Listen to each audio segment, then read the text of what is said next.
Hey, what's up, Stars here, and I'm watching this YouTube video from Kate Shamarini. I don't know how you say that. Natural nurse in toxic world. In a toxic world. So anyway, long story short, she did a video about saying that basically the COVID-19, you can't catch COVID-19, and the whole entire social distancing and lockdown is all a lie, basically.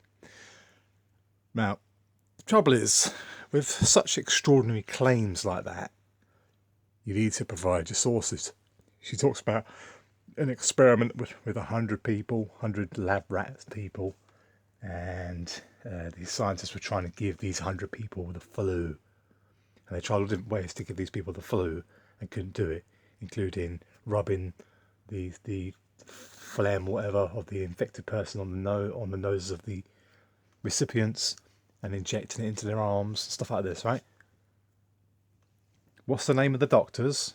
What's the name of the scientists? What's the names of the people who were involved? Otherwise, you know, with such an extraordinary claim that goes such against the mainstream, it needs to be verified. There's no point, for example, there's certain things that I believe, you know, and I believe it to be 100% true, but I can't say so, really, without actually proving it to you with the evidence and so on, you know, things that back up what I'm saying. Yeah? Unless I make a video saying this is just a theory.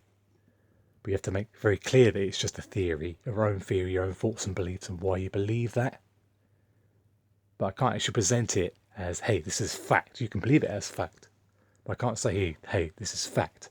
I can just say it's my fact. But, you know, you need to have some sort of evidence. If you're not the source, maybe if I was the source of the particular theory and have all the data and stuff to prove it and can prove it, with, you know, then fair, you know, then so be it, right? But when you're mentioning other people, it's like this lady is about a science experiment of 100 people, and they try to give them the flu, you know, where's the source, please? This is the message I've sent. I hope you don't find it offensive.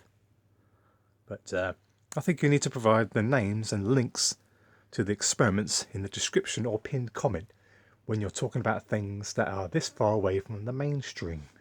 The mainstream comes with all their textbooks and details. So in order to debunk it, you must always do the same. Otherwise it's just your opinion. I'm new to your channel, so I don't know if you have actually given source and names of these experiments, but I don't know the experiment you speak of where scientists tried and failed to spread flu to 100 test subjects. I need the names of the doctors and scientists and the names of the experiment and the date, please. Thanks. I mean, I've said similar things to somebody when they were having a conversation to me. He was arguing with me about global warming. They says, oh, I don't know a scientist's name, Blubber Barn. They said this. Well, what's the name of the scientist? Oh, well, they did this and that, and they proved this and this and that. It's like, well, what's the name of the scientists, and what's the name of the experiment, and when did it happen? He was like, I don't know. I don't know. Oh, it's not off the top of my head right now. Well, then don't mention it to me. If you can't actually give me a source, it's just useless information. You know? But no disrespect to the lady. I like people who think outside the box and, you know, try and peer through the BS of the mainstream media. But, you know, you need to make clear what is your opinion and what is provable truth and fact. Especially when you talk about these 100 people who these scientists try to give them flu. You know, that sounds quite like a big thing.